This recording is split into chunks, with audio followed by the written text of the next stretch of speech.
سیرت النبی صلی اللہ علیہ وسلم سے ملت اسلامیہ کو روشناس کروانے کے لیے مولانا عنایت اللہ اسد سبحانی کی لکھی کتاب محمد عربی صلی اللہ علیہ وسلم کا پہلا آڈیو پیش خدمت ہے۔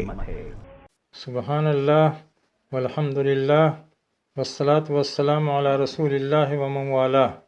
معزز سامعین اور قابل احترام خواتین، آج ہم جس دور سے گزر رہے ہیں یہ ظلم و بربریت کا دور ہے، خود غرضی اور نفسانیت کا دور ہے، خدا بیزاری اور مادہ پرستی کا دور ہے۔ آج انسان خود اپنے ہاتھوں سے انسانیت کی دھجیاں اڑا رہا ہے، وہ خود اپنے ہاتھوں سے اپنی عزت و ناموس کی قبا تار تار کر رہا ہے۔ خداوند قدوس نے ابن آدم کو انسانیت کی جو زرعی قبا پہنائی تھی اسے اتار کر اس نے درندگی اور حیوانیت کی بھیانک کھالیں اوڑھ رکھی ہیں۔ نتیجہ یہ ہوا کہ پوری دنیا آج چیتوں اور بھیڑیوں کا بھٹ بن کر رہ گئی ہے۔ آج دنیا ظلم استبداد کی آگ میں جل رہی ہے، امن و سکون کی ٹھنڈی ہواؤں کے لیے ترس رہی ہے۔ ہر طرف سے آہیں، سسکیاں اور چیخیں سنائی دے رہی ہیں۔ آج چیخوں، آہوں اور سسکیوں کے اس غم آلود اور درد انگیز ماحول میں ہمیں ہر لمحے محسن انسانیت حضرت محمد صلی اللہ علیہ وسلم کی یاد آتی ہے اور آئے چلی جاتی ہے۔ آپ نے بالکل اسی طرح کے ماحول میں انسانیت کی زلفیں سنواری تھیں، خونخوار انسانوں میں الفت و محبت کا پیغام عام کیا تھا، جہالت و بربریت کی گھٹا ٹوپ تاریکیوں میں حق و انصاف اور علم و معرفت کی قندیلیں روشن کی تھیں، اور خدا سے بتکے ہوئے بندوں کو اپنے رب سے جوڑ دیا تھا۔ محمد عربی صلی اللہ علیہ وسلم کی بعثت جس دور میں ہوئی اس وقت بھی انسانیت اسی طرح کراہ رہی تھی اور ظلم و ستم کی چکی میں پس رہی تھی۔ آپ نے نہایت حکمت اور دلسوزی کے ساتھ انسانیت کے دکھوں کا مداوع کیا، اسے صحت مند اور پرامن زندگی کا راستہ دکھایا اور ظالموں کو مظلوموں کا غمخوار بنا دیا۔ آپ نے اس تاریک ماحول میں ہر طرف چاند تارے بکھیر دیے، ایسے چاند تارے جو آسمان کے چاند تاروں سے کہیں زیادہ روشن اور دلکش تھے۔ بلا شبہ آج ہمارے درمیان محمد عربی صلی اللہ علیہ وسلم کی ذات گرامی موجود نہیں ہے، لیکن آپ کا پیغام موجود ہے، آپ کا اسوہ اور آپ کی تعلیمات محفوظ ہیں۔ آپ کے پیغام محبت کو عام کر کے اور آپ کے اسوہ حسنہ کو اختیار کر کے ہم اپنی کھوئی ہوئی عزت، اپنی کھوئی ہوئی عظمت، اپنا کھویا ہوا وقار اور اپنا کھویا ہوا سکون دوبارہ حاصل کر سکتے ہیں، اور آج ظلم استبداد کی جو سرخ آندھیاں چل رہی ہیں ان آندھیوں کا رخ موڑ سکتے ہیں۔ یہ بندے ناچیز و ناتواں جو اس وقت آپ سے ہم کلام ہے، اس کی سیرت رسول پر لکھی ہوئی ایک کتاب محمد عربی آج سے تقریباً 50 سال پہلے اسی مقصد سے لکھی گئی تھی، جو بحمداللہ اپنے مقصد میں کامیاب رہی۔ وہ ہر حلقے میں کافی پسند کی گئی، مسلم حلقوں میں بھی پسند کی گئی اور غیر مسلم حلقوں میں بھی۔ ہندوستان کی مشہور زبانوں میں اس کے ترجمے ہوئے اور ہر زبان میں اس کے 20 ایڈیشن شائع ہوئے۔ سینکڑوں دل و دماغ اس سے متاثر ہوئے، سینکڑوں زندگیاں اس سے سنور گئیں اور بہت سے تاریک ذہنوں میں اسلام کی صبح طلوع ہو گئی، وہ کفر کی تاریکی سے نکل کر اسلام کی روشنی میں آ گئے۔ محمد عربی کی اس اہمیت اور مقبولیت کو دیکھتے ہوئے اس بات کی ضرورت محسوس کی گئی کہ اس کا آڈیو ورژن بھی منظر عام پر لایا جائے تاکہ یہ پیغام اور زیادہ دور تک پہنچ سکے۔ اللہ تعالی ہماری یہ آرزو پوری فرمائے۔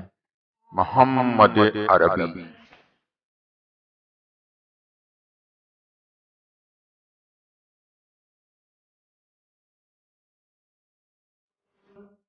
بسم اللہ الرحمن الرحیم۔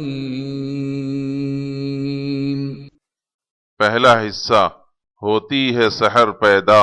دین ابراہیمی عرب میں زیادہ نہیں ٹھہرا، پورے ملک میں پھر بت پرستی پھیل گئی۔ لوگ خدا کے ساتھ بتوں کو پوجنے لگے، ان کو خدا تک پہنچنے کا وسیلہ سمجھنے لگے۔ ان کا عقیدہ تھا یہ خدا کے ساجی اور ہمارے سفارشی ہیں، یہی حاجت روا اور مشکل کشاں ہیں، چنانچہ مصیبتوں میں انہی کو پکارتے، فریادیں بھی انہی سے کرتے اور مرادیں بھی انہی سے مانگتے۔ حضرت ابراہیم علیہ السلام تو خالص توحید کے داعی تھے اور شرک و بت پرستی سے بیزار، لیکن یہ لوگ ان کا سکھایا ہوا سبق بھول گئے اور مورتیوں کے پجاری بن گئے۔ لیکن ایسا ایک دم نہیں ہو گیا، اس میں بھی زمانہ لگا، نہ جانے کتنی صدیاں بیت گئیں اور نہ جانے کتنی نسلیں گزر گئیں، تب کہیں جا کر شرک کے پیر جمے۔ یہ شرک آیا کہاں سے؟ بت پرستی پھیلی کیسے؟ بات یہ تھی کہ ابراہیم علیہ السلام اور اسماعیل علیہ السلام سے عربوں کو بے انتہا عقیدت تھی۔ کعبہ انہی دونوں کی تعمیر تھی، اس لیے ان کو کعبے سے بھی بڑی محبت تھی۔ پھر یہ محبت اسی تک محدود نہ رہی، اس کے ارد گرد جتنے پتھر تھے وہ بھی ان کے نزدیک بہت ہی محبوب اور متبرک بن گئے۔ اب اگر وہ مکے سے باہر جاتے روزگار یا کاروبار کے لیے تو وہاں کا ایک پتھر بھی ساتھ لے لیتے۔ ان کا خیال تھا اس سے سفر میں برکت ہوگی اور مقصد میں کامیابی۔ پھر بات یہیں تک نہ رہی، جو لوگ مکے سے کچھ دور رہتے تھے وہ کعبے کے پاس سے پتھر اٹھا کر لے گئے اور اپنے یہاں نصب کر دیے۔ اب وہ کعبے کی طرح ان کا طواف کرتے، حجر اسود کی طرح ان کو بوسہ دیتے ہیں۔ اس طرح وہ عقیدہ جس کے خلاف حضرت ابراہیم علیہ السلام نے زندگی بھر جہاد کیا تھا، عرب میں پھر لوٹ آیا۔ پھر ایک بات اور تھی جس کی وجہ سے یہ عقیدہ اور تیزی سے پھیلا۔ آتش فشاں پہاڑ پھٹتے تو لاوے کی شکل میں جو پتھر نکلتے، ان کے بارے میں تصور تھا یہ ٹوٹے ہوئے تارے ہیں جو آسمان سے زمین میں آ گئے ہیں۔ یہیں سے وہ پتھر مقدس سمجھے جانے لگے، کیونکہ بعض قومیں تاروں کی عظمت کی قائل تھیں، اس لیے کہ ان میں خلاق عالم کی قدرت کا جلوہ تھا، اس کی طاقت اور عظمت کا پرتو تھا۔ چنانچہ جن پتھروں کے بارے میں انہیں گمان ہوتا یہ ستاروں سے ٹوٹے ہوئے ہیں، ان کو بہت متبرک سمجھتے اور بے انتہا تعظیم کرتے۔ پھر عظمت کا یہ تصور اور آگے بڑھا اور اب ان کی پوجا بھی ہونے لگی۔ نسلوں پر نسلیں گزرتی رہیں، یہاں تک کہ یہ عقیدہ بالکل پختہ ہو گیا۔ اب کوئی بھی پتھر مل جاتا جو خوبصورت اور سڈول ہوتا، یا جس کی ساخت میں کچھ نیا پن ہوتا، یا کسی مخلوق کی شکل سے مشابہ ہوتا، اس کی عظمت ان کے دل میں بیٹھ جاتی اور وہ اسے پوجنے لگتے۔ پھر ایک قدم اور آگے بڑھے، اب وہ پتھروں کو خود تراشتے، اپنی پسند کے مجسمے بناتے، جس بزرگ یا دیوتا سے چاہتے منسوب کر دیتے اور جو دل چاہتا ان کے نام رکھ لیتے۔ پھر ان کو ایک جگہ نصب کر کے پوجنا شروع کر دیتے، عقیدت و محبت میں ان پر نذرانے چڑھاتے، ان کے نام کی منتیں مانتے۔ ان کا خیال تھا اس طرح وہ دیوتا اللہ کے یہاں سفارش کریں گے، بگڑے ہوئے کام بنا دیں گے اور آخرت میں ذریعہ نجات ہوں گے۔ مکے میں سب سے پہلے جو بت داخل ہوا اور پھر خانہ کعبہ کے سامنے نصب ہوا وہ ہبل تھا۔ اس کو لانے والا شخص عمر بن لوہیہ تھا۔ یہ کہیں سفر کر رہا تھا، راستے میں ایک مقام سے گزر ہوا، دیکھا لوگ مورتیاں پوج رہے ہیں، اس کو بہت بھلا معلوم ہوا۔ ان سے کہا ایک مورتی ہمیں بھی دے دو، ہم اپنے یہاں لے جائیں گے، ہم بھی اس کی پوجا کریں گے۔ لوگ بخوشی تیار ہو گئے اور وہ مورتی لے کر مکہ آ گیا۔ پھر رفتہ رفتہ خانہ کعبہ کے پاس اور مورتیاں آ گئیں، ان میں دو مشہور مورتیاں اساف اور نائلہ بھی تھیں۔ یہ چاہے زمزم پر نصب تھیں۔ اس وقت چاہے زمزم بالکل پٹ چکا تھا، بہت ایک تو اس کے نام سے ناشنا تھے۔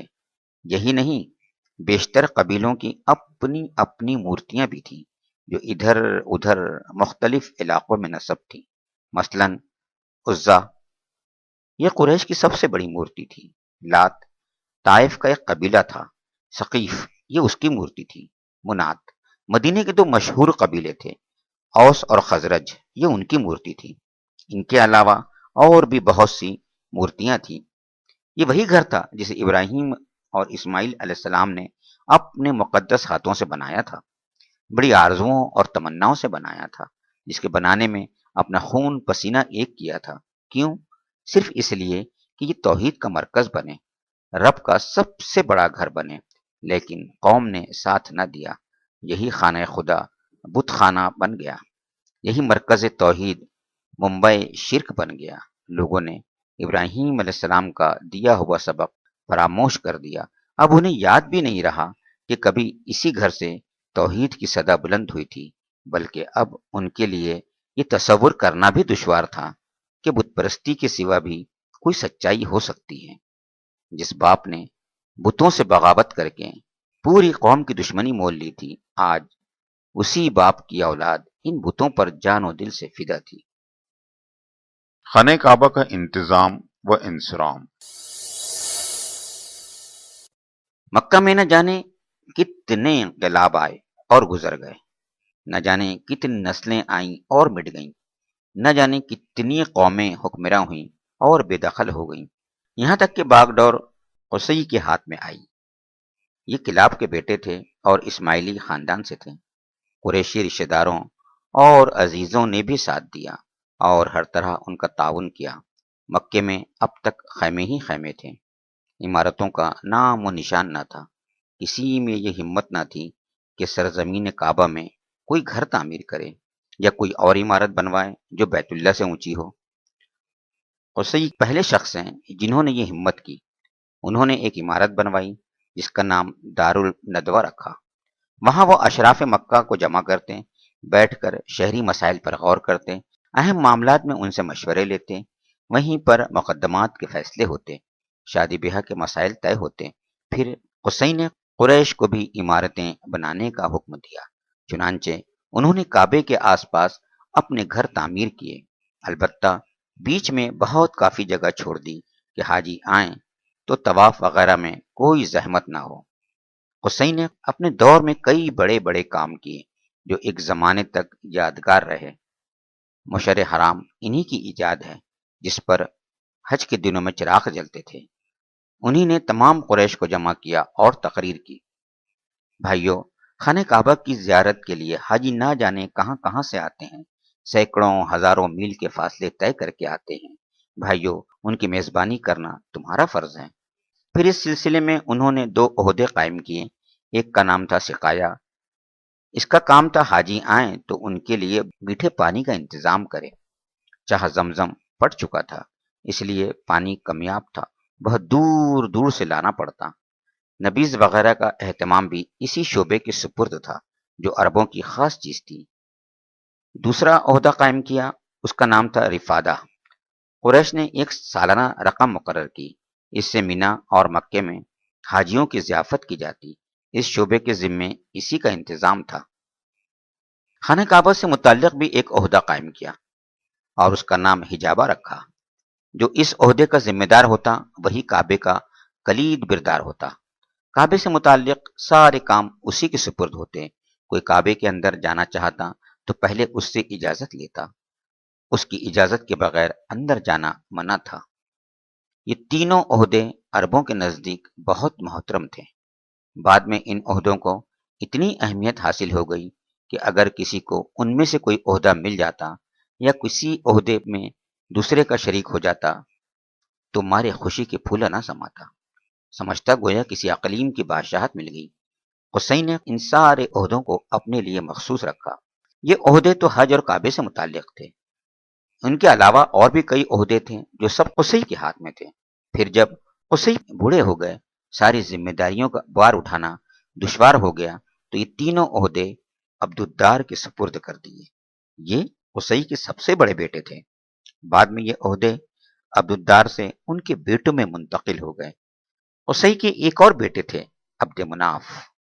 ان کی اولاد اثر و رسوخ میں عبدالدار کی اولاد سے بڑی ہوئی تھی۔ انہوں نے فیصلہ کر لیا چچیرے بھائیوں سے ان عہدوں کو چھیننے کا، چنانچہ بڑی کشمکش رہی۔ خاندان عبدالدار نے عہدے حوالے کرنے سے انکار کر دیا اور جنگ کی تیاریاں شروع ہو گئی۔ لیکن پھر صلح ہو گئی اور طے ہوا یہ عہدے دونوں میں تقسیم ہو جائیں۔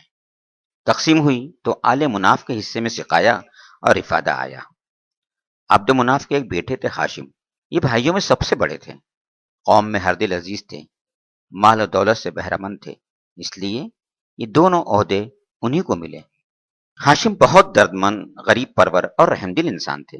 دادا کی سنت انہوں نے بھی جاری رکھی، ہمیشہ حاجیوں کے لیے کھانے کا انتظام کرتے، نہ صرف حاجیوں کے لیے انتظام کرتے بلکہ مکہ کے غریبوں کا بہت خیال رکھتے۔ انہوں نے اہل مکہ کی مالی حالت بہتر بنانے کی بھی تدبیریں سوچی۔ اس کا بندوبست کیا کہ سال میں 2 بار تاجروں کے قافلے ملک کے باہر جائیں اور وہاں تجارت کریں۔ چنانچہ ہر سال ایک قافلہ گرمیوں میں جاتا اور ایک سردیوں میں، گرمیوں میں شام کی طرف اور سردیوں میں یمن کی طرف۔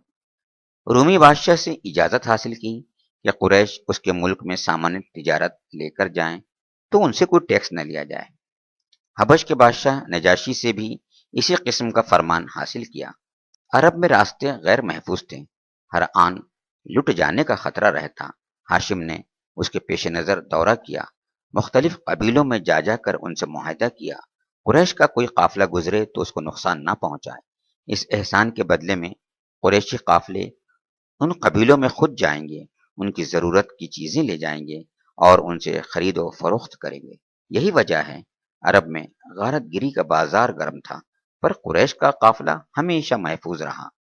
اس طرح انہوں نے مختلف قبیلوں اور ملکوں سے سیاسی اور تجارتی معاہدے کیے۔